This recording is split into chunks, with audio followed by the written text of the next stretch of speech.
بسم اللہ الرحمن الرحیم، اللہ کے نام سے جو رحمان اور رحیم ہے۔ وَلَقَدْ يَسَّرْنَا الْقُرْآنَ لِلذِّكْرِ فَهَلْ مِن مُدَّكِرٍ۔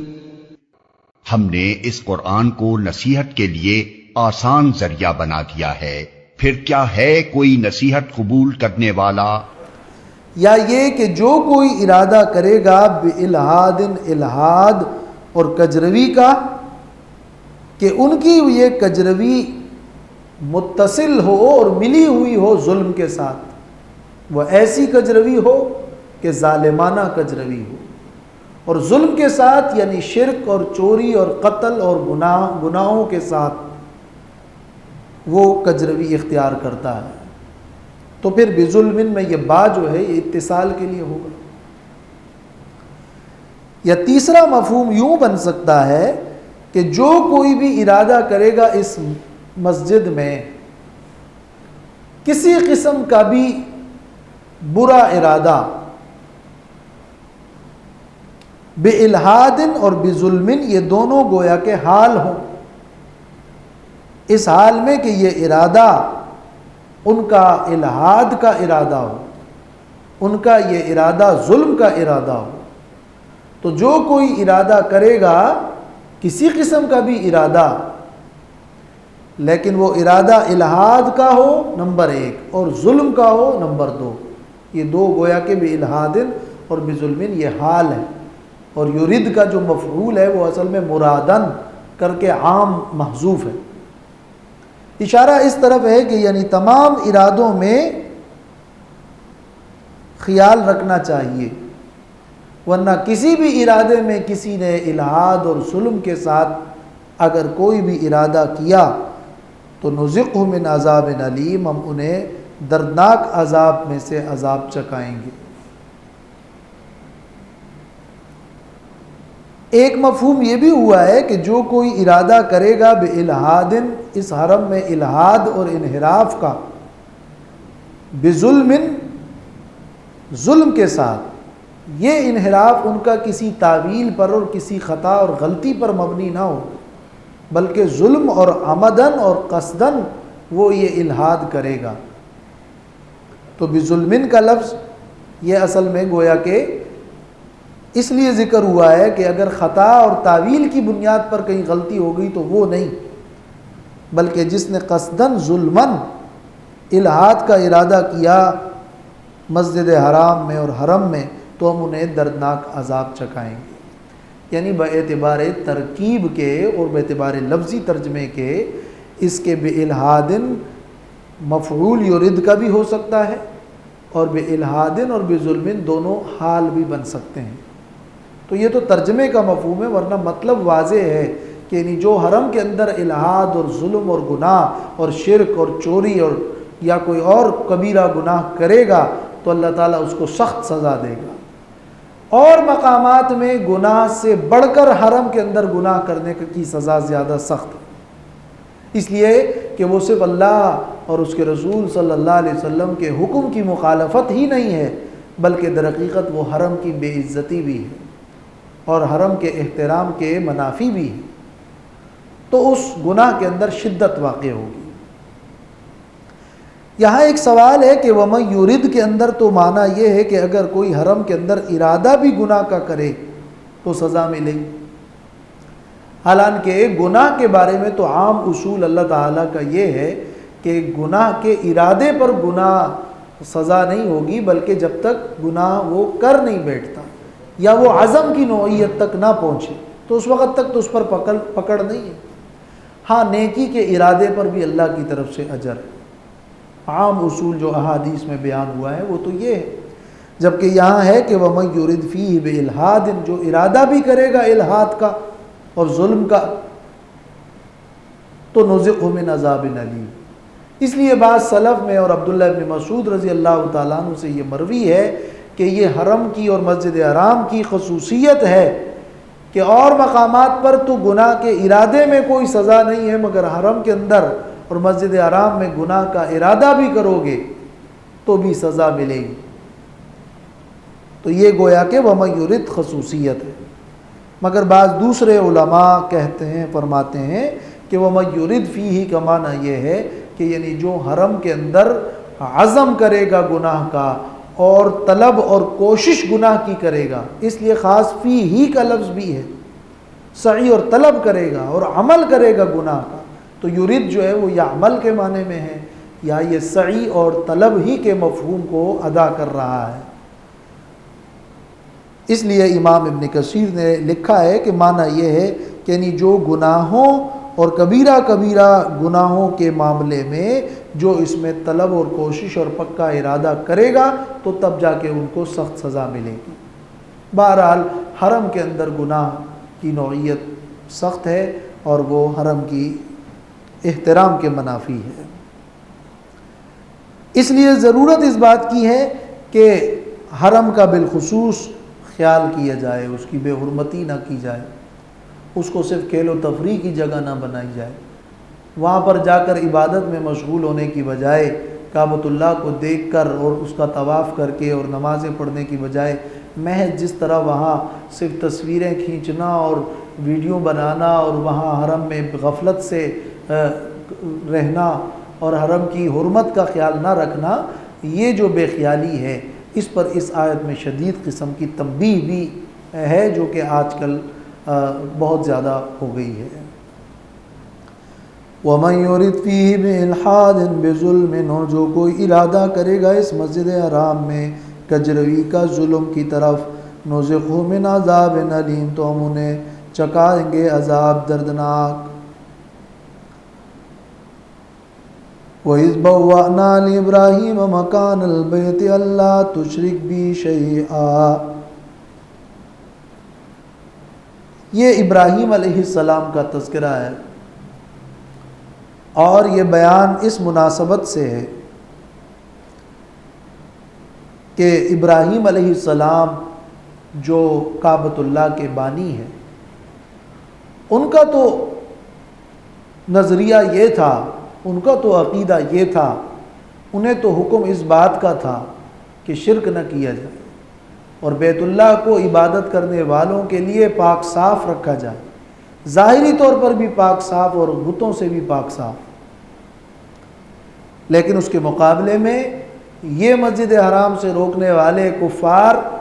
وہ تو وہاں بت رکھے ہوئے ہیں، وہ تو شرکی عقیدہ رکھتے ہیں، وہ تو ابراہیم علیہ السلام کے مشن کے خلاف چل رہے ہیں۔ تو یہ حرم کے اندر الحاد ہے، وَمَن يُرِدْ فِيهِ بِإِلْحَادٍ بِظُلْمٍ، وہ الحاد یہی تو ہے، وہ ظلم یہی تو ہے کہ تم وہاں شرک کرو، جبکہ ابراہیم علیہ السلام کو بیت اللہ کی تعمیر کے وقت بتایا گیا تھا کہ اس میں کسی چیز کو بھی اللہ کے الہ کے ساتھ شریک نہیں ٹھہرانا۔ وَإِذْ بَوَّأْنَا لِإِبْرَاهِيمَ، اور جب ہم نے جگہ بتا دی تھی ابراہیم علیہ السلام کو، مکان البیت، بیت اللہ کی جگہ۔ بوّأنا کا معنی کیا ہے؟ بوّأنا کا معنی ٹھکانہ دینا۔ ہم نے جب ابراہیم علیہ السلام کو بیت اللہ کی جگہ کا ٹھکانہ دیا، جگہ دی ہم نے، تو پھر یہ جو ابراہیم میں لام ہے، یہ لام برائے تاکید زائد ہے، جیسے ردف لکم کے اندر ہے۔ وَإِذْ بَوَّأْنَا لِإِبْرَاهِيمَ مَكَانَ الْبَيْتِ، جب ہم نے جگہ دی ابراہیم علیہ السلام کو بیت اللہ کی جگہ۔ اور بوّأنا کا یہ معنی بھی ہے کہ ہم نے ابراہیم علیہ السلام کے لیے بنا دیا بیت اللہ کا مقام۔ ابن کثیر میں ہے کہ ارشدہ الیہ، اللہ تعالیٰ نے ابراہیم علیہ السلام کو بیت اللہ کی جگہ بتلا دی اور اس کی رہنمائی کر دی، وہ جگہ متعین کر دی۔ اللہ تعالیٰ نے ابراہیم علیہ السلام کو حکم دیا اور بیت اللہ کی وہ بنیادیں دکھا دی کہ یہاں میرا گھر تعمیر کر دو۔ ابراہیم علیہ السلام بیت اللہ کے بنانے والے ہیں۔ اس سے پہلے بھی تاریخی روایات ہیں کہ سب سے پہلے بیت اللہ کو بنانے والے آدم علیہ السلام، بلکہ اس سے پہلے ملائکہ کا بھی تذکرہ ملتا ہے۔ اور اس کے بعد جب کہ اس میں اس کی بنیادیں ختم ہو چکی تھی، ابراہیم علیہ السلام کو حکم دیا گیا اور انہوں نے بیت اللہ کو بنایا۔ ابراہیم علیہ السلام نے جس کعبے کو بنایا تھا اس میں حتیم والا حصہ داخل تھا اور 2 دروازے تھے اور دروازے نیچے بھی تھے۔ بعد میں جرہم نے بھی اس کو، قبیلہ جرہم نے بھی اس کو تعمیر کیا۔ مختلف اوقات میں سیلاب اور مختلف حادثات میں جب وہ منہدم ہوا تو قبیلہ جرہم نے اس کو تعمیر کیا، پھر قریش نے بھی اس کو تعمیر کیا، حجاج بن یوسف نے بھی اس کو تعمیر کیا، بعد میں سلطنت عثمانیہ میں بھی اس کی تعمیر کی گئی۔ تو وہ تعمیر جو آج ہے یہ اس نہج پر طریقے پر تو نہیں ہے جو کہ ابراہیم علیہ السلام کی تعمیر تھی، اور نبی صلی اللہ علیہ وسلم نے اپنی یہ خواہش ظاہر کی تھی کہ میں چاہتا ہوں کہ بیت اللہ کی تعمیر اسی نہج پہ ہو، یعنی 2 دروازے ہو، دروازے نیچے ہو۔ دیواریں بھی اس وقت چھوٹی تھی، اور یہ بات عبداللہ ابن زبیر نے سن لی تھی اور انہوں نے پھر بیت اللہ کو اس طرح تعمیر کر بھی لیا تھا، لیکن حجاج بن یوسف کے غالب آنے کے بعد پھر انہوں نے پھر اسی طریقے پہ بیت اللہ کو بنایا۔ اور اس کے بعد کے ادوار میں پھر امام مالک کا خصوصاً اور علماء نے یہ فتویٰ دیا کہ اگر اسی طرح مختلف حکمران اس کو تبدیل کرتے رہے تو پھر نتیجتاً کعبۃ اللہ جو ہے وہ ایک کھیل کھلونا بن جائے گا۔ تو اس پر پابندی لگی اور اسی نہج پہ بیت اللہ کی یہ تعمیر کا سلسلہ رک گیا، اور بالکل اسی نہج پہ وہ بیت اللہ کی تعمیر رہی۔ اور پھر ترک حکمران نے اس کو دوبارہ بھی ایک موقع پر جب وہ سیلاب میں منہدم ہوا تو پھر اس کو بنایا، اور یہ اسی نہج پہ بنا ہوا ہے۔ تعمیر بیت اللہ کا یہ واقعہ تو عموماً مفسرین نے سورۃ البقرہ میں ذکر کیا ہے، لیکن قرآن مجید کی تصریح اور احادیث کی تصریح کے مطابق ابراہیم علیہ السلام ہی کو کعبۃ اللہ کا بانی قرار دیا گیا ہے اور بنانے والا قرار دیا گیا ہے۔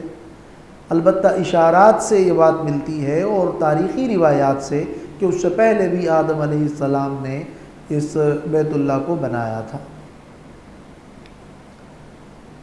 تو جب ہم نے بوأنا لابراہیم مکان البیت، ابراہیم علیہ السلام کو بیت اللہ کی وہ جگہ دکھا دی، وہ جگہ ہم نے دکھا دی، وہ یہ جگہ تھی اور پہلے سے تعمیر تھی لیکن ہم نے بتلا دی۔ اللہ تشرک بی شیئا، یعنی وَأَوْحَيْنَا إِلَيْهِ، ہم نے انہیں اس بات کی وحی کی کہ اللہ میرے ساتھ کسی کو شریک نہ ٹھہرانا۔ وَطَهِّرْ بَيْتِيَ لِلطَّائِفِينَ وَالْقَائِمِينَ، اور پاک رکھنا میرے گھر کو للطائفین طواف کرنے والوں کے لیے، والقائمین اور قیام کرنے والوں کے لیے۔ قائمین کا یہ معنی بھی ہے کہ نماز میں قیام کرنے والے، اور قتادہ سے مروی ہے کہ یہ معنی بھی ہو سکتا ہے کہ جو مکہ میں مقیم لوگ، والقائمین یعنی والمقیمون، والرکع سجود اور رکوع کرنے والوں کے لیے اور سجدہ کرنے والوں کے لیے، یعنی اللہ کی بندگی اور عبادت کرنے والوں کے لیے میرے گھر کو پاک رکھنا۔ یہ پاک کرنا ظاہری پاک کرنا بھی ہے، اور پاک کرنا شرک سے بھی اس کو پاک کرنا۔ تو ظاہر ہے کہ ابراہیم علیہ السلام نے تو کسی قسم کا شرک نہیں کیا، لیکن بعد کے ادوار کے لیے یہ حکم اس وقت سے جاری اور ساری ہے کہ میرے گھر کو غیر اللہ کی بندگی اور عبادت سے پاک رکھنا، اور یہ طہارت ظاہری کے ساتھ ساتھ طہارت معنوی ہے۔ سورۃ بقرہ میں والقائمین کی جگہ والعاکفین کا لفظ ہے، یہاں والقائمین کا لفظ ہے۔ شاید اس کی وجہ یہ ہے کہ اس سے پہلے والی آیت میں سواء العاکف فیہ والباد، العاکف کا ذکر آ گیا تھا،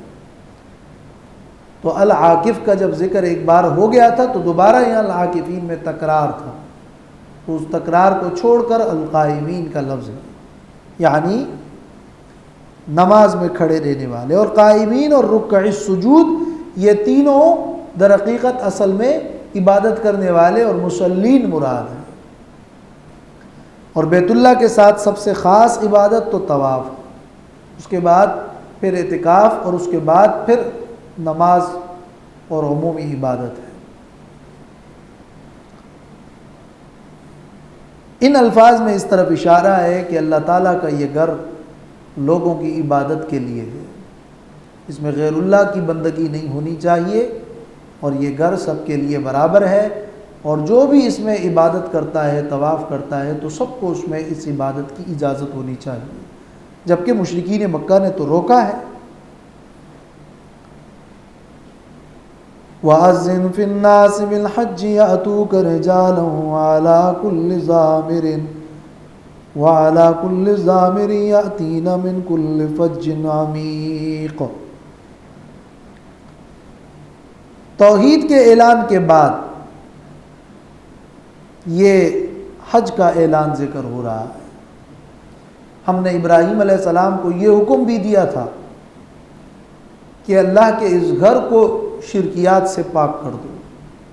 اور ہم نے یہ بھی حکم دیا تھا کہ لوگوں میں بیت اللہ کی طرف آنے اور اس کا ارادہ کرنے اور بغرض عبادت اس طرف رخ کرنے کا اعلان کر دو۔ تو اعلان حج سے پہلے اعلان توحید ہوا تھا، اس لیے یہ اس طرف اشارہ ہے کہ کوئی حج کا ارادہ رکھتا ہے تو سب سے پہلے وہ اپنے عقیدے کو پاک صاف کرے کہ وہاں جا کر کسی طرح بھی شرکیات میں مبتلا نہ ہو۔ عقیدے کی اصلاح وہ مقدم ہے اعمال کی اصلاح پر۔ تو اعلان توحید کے بعد یہ اعلان حج کا تذکرہ ہے۔ اس بارے میں اگرچہ حسن بصری کی رائے یہ ہے کہ یہ وَأَذِّن فِي النَّاسِ بِالْحَجِّ والا حکم رسول اللہ صلی اللہ علیہ وسلم کو دیا گیا کہ اے نبی آپ لوگوں کو بیت اللہ میں حج کرنے کے ارادے سے آنے کا اعلان کر دیں، لیکن جمہور مفسرین کی رائے یہ ہے اور ماقبل سے مربوط طرز کلام بھی یہ ہے کہ یہ وَأَذِّن فِي النَّاسِ بِالْحَجِّ یہ اعلان، یہ حکم ابراہیم علیہ السلام کو ہی ہوا تھا کہ اللہ تعالیٰ نے ابراہیم علیہ السلام سے کہا کہ اے ابراہیم اب یہ جو گھر تعمیر کیا ہے اس کے لیے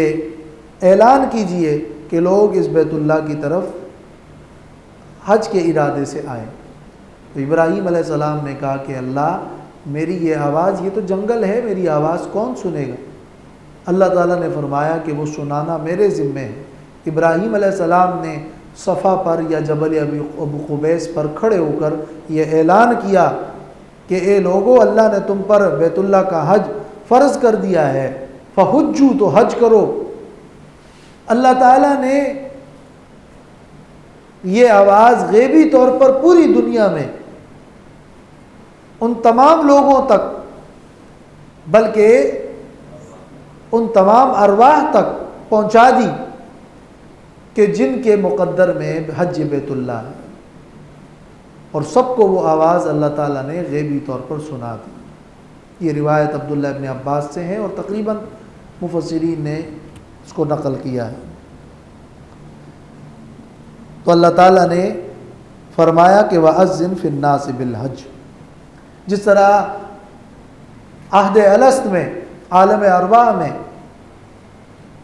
عہد الست کا وعدہ ہوا تھا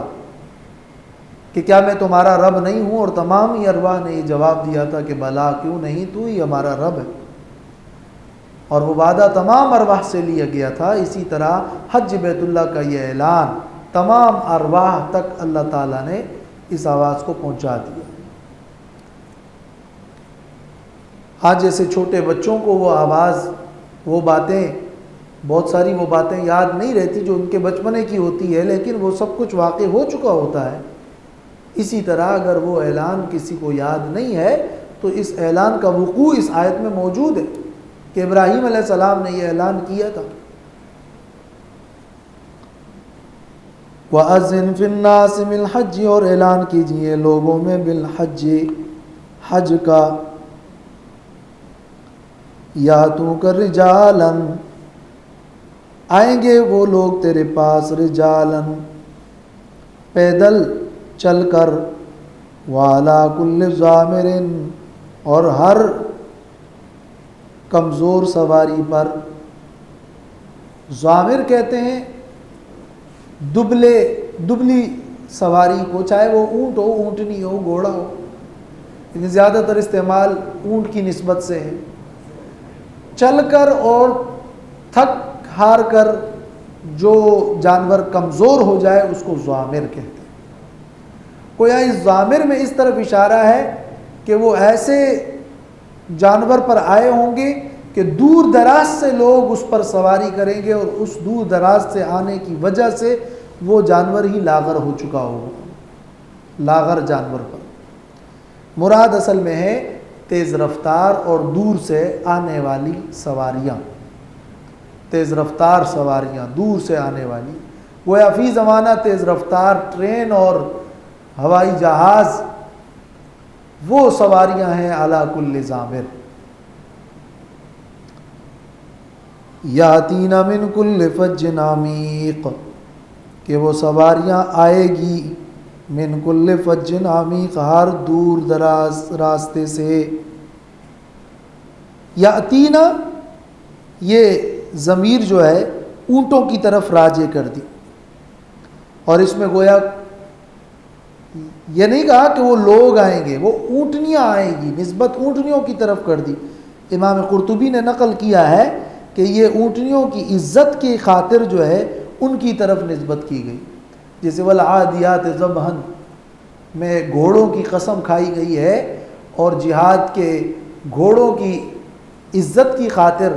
ان کی قسم کھائی گئی ہے۔ اسی طرح یہاں یاتینا کی ضمیر کا مرجع وہ اونٹ ہیں، یہ نسبت ان کی عزت کی خاطر ان اونٹوں کی طرف ہی کر،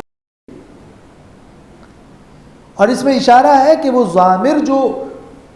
لاغر اونٹنی ہے، اونٹ ہے یا اونٹنی ہے، ان کے لاغر ہونے کی وجہ یہ ہے کہ وہ یاتینا من کل فج عمیق، وہ دور دراز جگہ سے آئی ہے نا، اس لیے وہ ضامر ہے۔ ورنہ ایک لفظ عجف ہے، عجاف ہے، جو کمزور جانور ہے اس کے لیے تو عجاف کا لفظ استعمال ہوتا ہے، لاغر۔ لیکن ضامر وہ کمزور ہے جو سفر کی وجہ سے اور دور دراز آنے کی وجہ سے اور تھکنے کی وجہ سے جو لاغر ہوا ہو، اس کے لیے یہ لفظ استعمال ہوتا ہے ضامر۔ گویا کہ یہ دونوں طریقے، اور یہ جو رجالن ہے اس آیت میں، یہ رجل کی جمع نہیں، جیسے رجل کی جمع بھی رجال ہے، یہ رجال اصل میں اس آیت میں راجل کی جمع ہے۔ راجل کا معنی پیدل چلنے والا، تو پیدل چل کر آئیں گے۔ یہ یاتو کا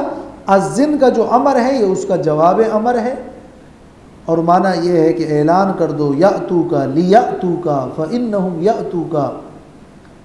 اس لیے کہ وہ دنیا بھر سے لوگ پیدل چل کر اور سوار ہو کر آئیں گے۔ بعض مفسرین فرماتے ہیں کہ رجالن کو چونکہ مقدم ذکر کیا گیا ہے، یعنی پیدل چلنے کو، اس لیے بیت اللہ کا حج گویا کہ پیدل چلنا زیادہ افضل ہے،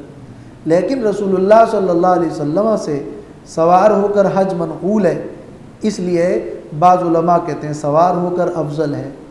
اصل بات یہ ہے کہ دونوں ہی صورتیں جائز ہے، اور دونوں ہی کے بارے میں افضلیت کی بات ہے۔ بے اعتبار مشقت کے دیکھا جائے تو رجالن اور پیدل زیادہ افضل ہے، لیکن اگر رسول اللہ صلی اللہ علیہ وسلم کی اتباع کو دیکھا جائے، اور پھر خاص کر اس زمانے میں سکون اور اطمینان کے ساتھ عبادات میں یکسوئی کی مفہوم کو اور حیثیت کو دیکھا جائے، تو اس اعتبار سے سوار ہو کر میں افضلیت ہے۔ بہرحال لا خلاف فی جواز الرکوب والمشی، یعنی سوار ہو کر یا پیدل دونوں صورتوں میں حج جائز ہے، اور اس میں کوئی اختلاف کی بات نہیں ہے۔ مختلف نوعیتوں کے اعتبار سے ایک دوسرے سے افضلیت رکھتی ہے۔ اور دریا کا ذکر نہیں کیا گیا اس لیے کہ اس وقت اس زمانے میں معروف طریقہ تو یہی تھا، اور پھر یہ کہ بیت اللہ کی طرف ڈائریکٹ تو دریا کو کوئی راستہ نہیں ہے، جدہ آ کر پھر سے ہی بڑے بڑے راستوں میں سے آنا ہی پڑے گا۔ تو من کل فج عمیق، فج اصل میں اس راستے کو کہتے ہیں جو پہاڑوں کے درمیان راستہ ہو۔ تو مکہ کے اندر اور بیت اللہ کی طرف آنے والا ہر راستہ پہاڑوں کے